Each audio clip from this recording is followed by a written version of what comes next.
Hello, everybody. Good morning and happy weekend to you. It's Dave Neal, stand-up comic and host of the Rush Hour with a bonus episode. That's right. We have bonus content for you this weekend brought to you by our sponsor, Midas Merge, but more on that in a few minutes. We have a wild Justin Baldoni versus Blake Lively update. I know what you're thinking. Dave, we're a little burned out on this. Could there possibly be more drama?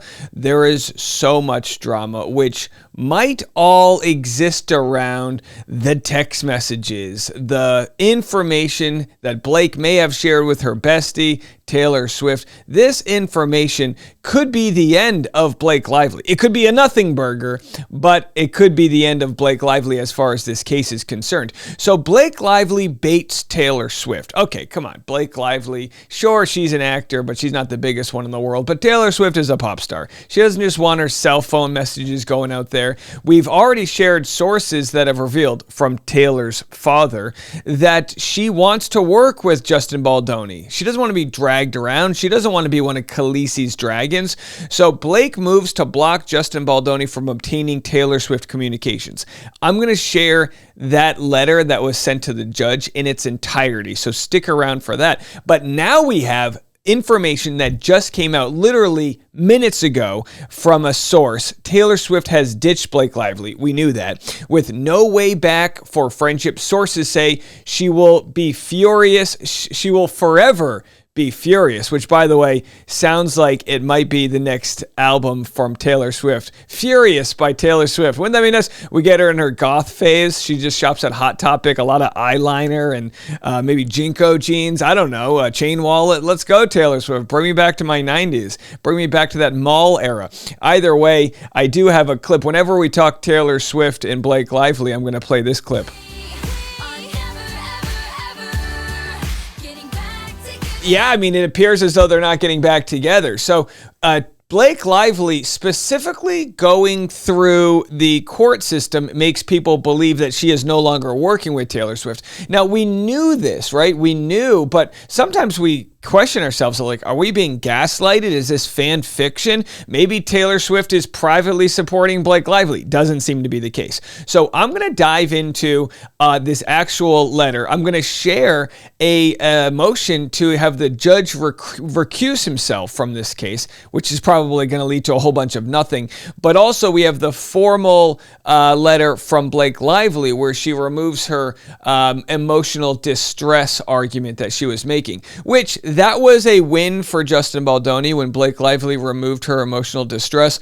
But the judge's motion to dismiss Justin Baldoni's $400 million defamation claim, that was also a massive win for Blake Lively. So again, where are we in this matter? Let's dive into this article. Blake Lively asked a judge Friday to close the door on discovery related to Taylor Swift in her ongoing legal battle with her It Ends With Us co-star and director Justin Baldoni. So in this motion, Lively's attorneys asked the judge to block Baldoni's lawyers from obtaining communications between Lively and Swift. This is leading to a lot of fan questions. This is a good one. Brian Friedman will wait till the last minute to hand the text messages over to Blake Lively. And why shouldn't he? She wants them before her deposition. How transparent?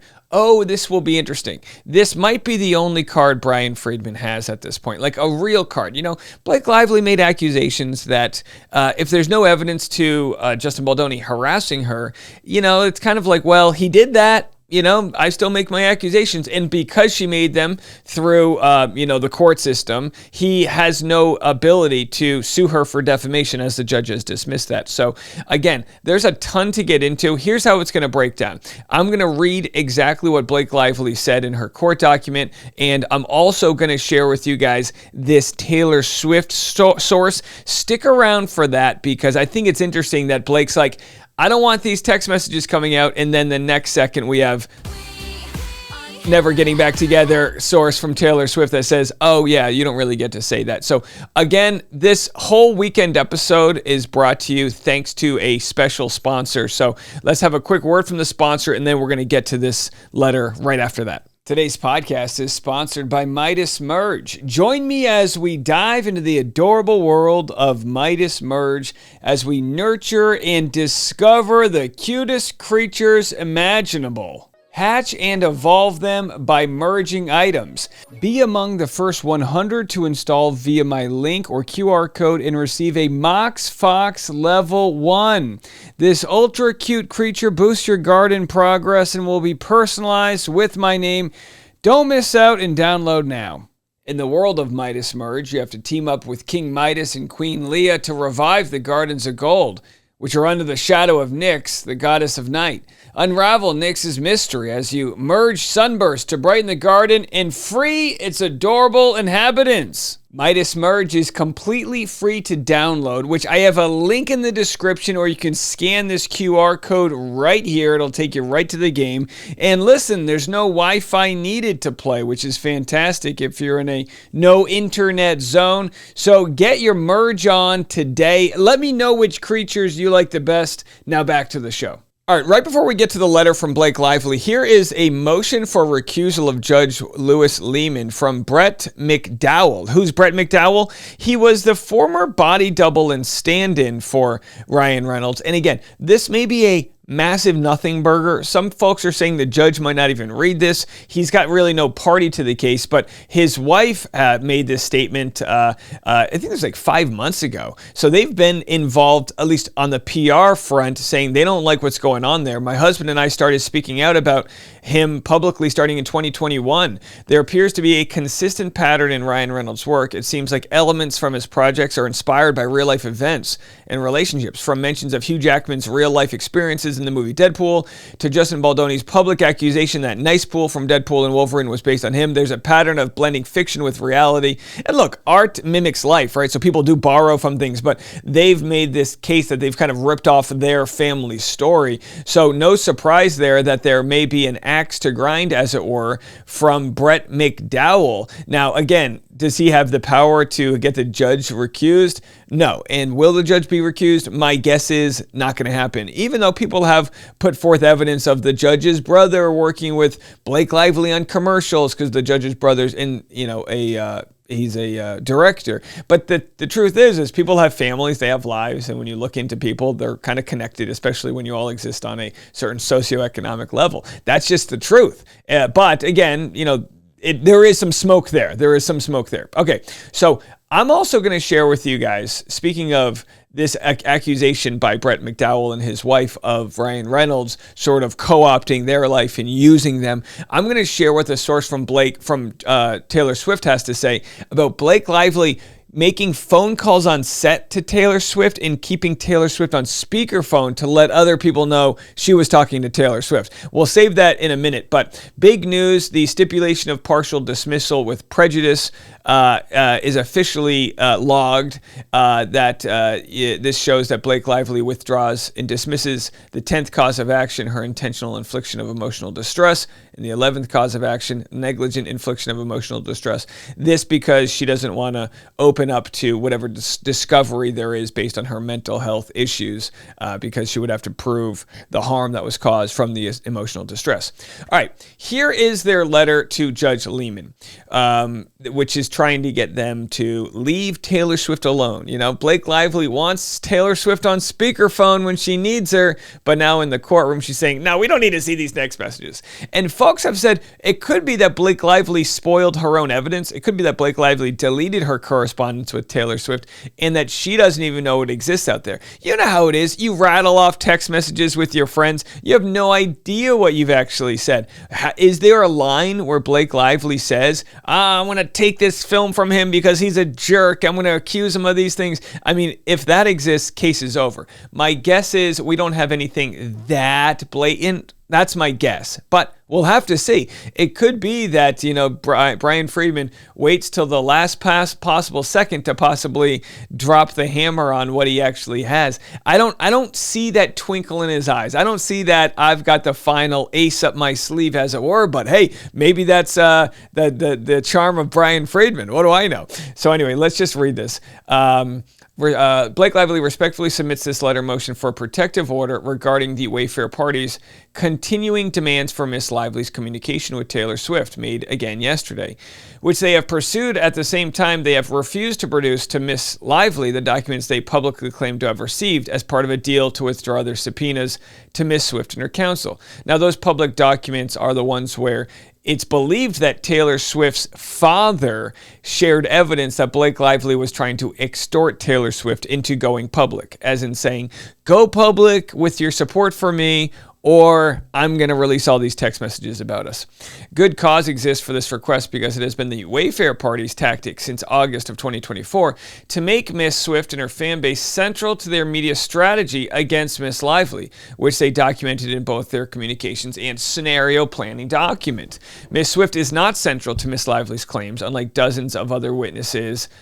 She identified who the Wayfair parties have largely ignored, and is otherwise irrelevant to the Wayfair Party's claims, which was dismissed on June 9th. The Wayfair parties should not be permitted to withhold documents from Miss Lively while demanding her communications with Miss Swift. Because of this, and because their continued focus on Miss Swift is a media strategy, not a litigation strategy, Miss Lively respectfully requests that she be relieved from producing documents responsive to requests numbered 108 through 109, seeking all documents and communications related to and or reflecting Miss Lively's communications with Taylor Swift related to the film or the action.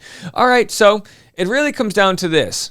Does Brian Friedman have anything interesting that he received from Taylor Swift's camp?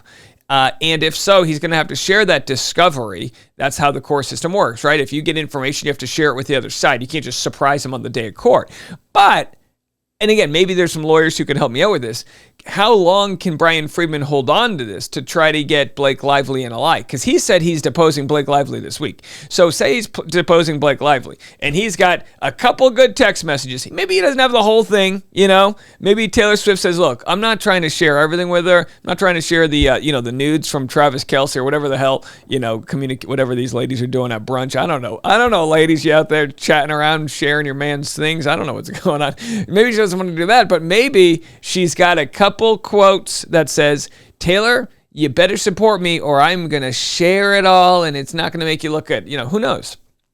Throughout litigation, and particularly over the past month, the Wayfair parties have repeatedly used Miss Swift's name as part of the media strategy. Okay, so they share that evidence. We know that, look, is there a media strategy that goes into it? Kind of, but can you blame them? Their defamation case was dismissed because the system's set up to really protect people that make these accusations, and they, so it's like, can you blame them that they would want to ride the Taylor Swift algorithm? I don't think so. An exclusive article co-authored by Daily Mail's James Vituska, whose relationship with the Wayfair parties is already part of the record, quoted an insider stating the reason they dropped the subpoena. Justin Baldoni's attorney, Brian Friedman, dropped the request for the subpoena, and the reason for doing this is very simple. They got exactly what they are seeking. Sending a subpoena to Taylor, and Taylor's response has provided Baldoni's team with everything that they needed. Taylor stated that she was not involved at all, and this is in stark contrast to what Lively has said. The insider continued, Taylor was always considered to be the smoking gun in this, and everyone is extremely pleased with the end results and the information it yielded. They got exactly what they were hoping for and much more. So my question is this: if this is all BS, it's not like Taylor Swift is dead. If this is all BS, wouldn't we get information from Taylor Swift's camp denying this? There's been no denial of all of this. Makes it very interesting. That to me is why I believe that there's a lot there. Why is Brian Friedman kind of going quiet? He's kind of going, he's doing some interviews, but hasn't mentioned the Taylor Swift thing at all. And we've been like, hello, we got the soundbite. Come on, hello. Where's the Taylor Swift thing? You know what I mean? And he's like, hold on, me young YouTuber with the good hair. Hold on, we'll figure it out. I got my hair looks like Lord Farquaad's hair right now. I got to get a haircut. Or I'll keep it growing. I don't know. Man buns for Baldoni. Should I do the rest of the episode in a man bun? You know what? Why not? Later on May 22nd, counsel for Miss Lively emailed counsel for the Wayfair parties about the public statements, interpreted to mean either that the intent of the Wayfair party subpoena, since our understanding is that they obtained no discoverable materials as part of this process, was to introduce scandalous allegations about Miss Lively and her counsel into the public domain to generate negative stories, or two, The Wayfair parties have received materials responsive to their subpoena, which would come as a surprise given that no materials have been provided to us. The same email explained that any discovery that the Wayfair parties or their counsel obtained concerning Ms. Lively from any third party would be responsive to properly served RFPs. To date, the Wayfair parties have not responded to the email and have not produced any productions from Ms. Swift. So what they're saying is Brian Friedman's got nothing. Nothing. That's what they're saying. Is it true? I mean, listen, I'll be quite honest. If Brian Friedman has nothing from Taylor Swift, this is a terrible, terrible look for Justin Baldoni, because then it makes you like if Brian Friedman's saying he got everything he wanted from her, and then it turns out he doesn't have anything, that looks horrible. It looks like they've been bluffing this whole time. We'll have to see. It could be that they got a lot. So here was an email from Kristen Bender, who's with Wilkie Farr and Gallagher. And this is part of the evidence that was put forward within that email, some evidence here. And this is them kind of kicking the can, not understanding what Brian Friedman actually has, right? Counsel. At least one public report related to the Wayfair party's withdrawal of the Venable and Swift subpoena. Venable is Taylor Swift's lawyer. Has stated that Brian Friedman dropped the request for the subpoena, and the reason for doing this is simple. They got exactly what they are seeking. We interpret this quote to mean that either, one, the intent of the Wayfair party subpoena, since our understanding is that they obtained no discoverable materials as part of this process, was to introduce scandalous allegations about Miss Lively and her counsel into the public domain to generate negative stories, or two, the Wayfair parties have received materials responsive to their subpoena, which would come as a surprise given that no materials have been provided to us. To the extent that the Wayfair parties or their counsel have obtained any documents or communications concerning Ms. Lively, those materials must be produced as they are responsive to multiple long ago served requests for production. So that's just Kristen saying, what do they got on us? And again, we don't know. We honestly don't know. So this is an interesting article because this idea that Taylor Swift is not involved at all. This article goes back to August 17th of 2024. How Blake Lively copied best friend Taylor Swift to promote It Ends With Us before turning to singer to help crisis manage backlash in Justin Baldoni drama. So again, very wordy title. But what's interesting here is that these accusations that Blake Lively was using Taylor Swift, they've existed for a long time. A source claimed that Blake constantly name-dropped Taylor at any chance she could during filming. And by the way, I would probably do the same thing if I was friends with Taylor Swift. I'd be like, well, I'm friends with Taylor Swift. I would literally have a t-shirt that said I'm friends with Taylor Swift. But that's why I can't be friends with celebrities.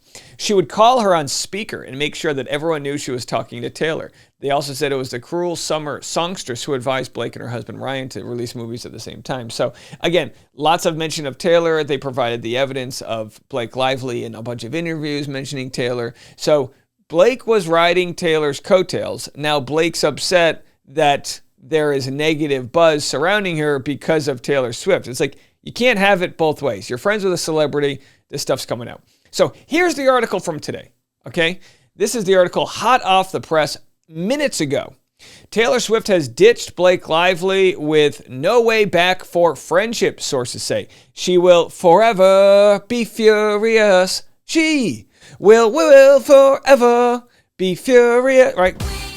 Will forever be furious. I think it works. Anyone out there with a voice want to maybe, sing that for me? All right, moving along. Taylor, call me up. Come on, let's hang out. I live in Nashville. Come on, let me be part of your friend group. I got a wife. We got a cute baby. Come on, Aunt Taylor.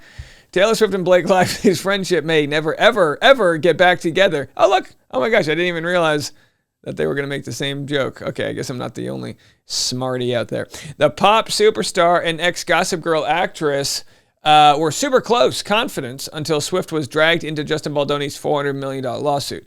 Now she puts her on ice after Blake's real feelings. Okay, we know all of that. Tell us what the new source has to say. Scroll. Taylor buries hatchet but keeps maps of where she put them, remember, quipped the source, referencing the lyrics to Swift's track Endgame. In a text exchange, okay, we don't care about that. She will forever be furious at how Blake quite clearly was using her for clout and leverage in her dealings with Justin. She really hates that Blake would even think like that, let alone write the thing she did in that text. There it is, folks. I mean, what else do you need to know? You know? And look, Taylor, I've said this before and I'll say it again. It's my belief that someone like Taylor, so famous, all she wants is to think that her friends have her back.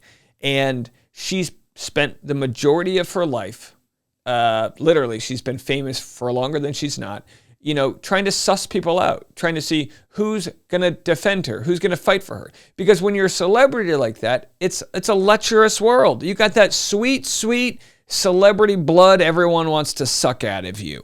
I mean, can you imagine every email? I mean, obviously she can't respond to emails, but everything that comes across her desk is something somebody wants. Every project her manager and agent wants her to do is a commission they get, and they don't have to have their face on the projects. She's obviously felt abandoned when her masters were not sold, regardless of whose side you believe on that. You have to understand, the one thing she wants in life is a couple core besties. And I thank you guys for your support, for being one of my core besties. I got dragons, baby. All right, well, that's going to do it for me.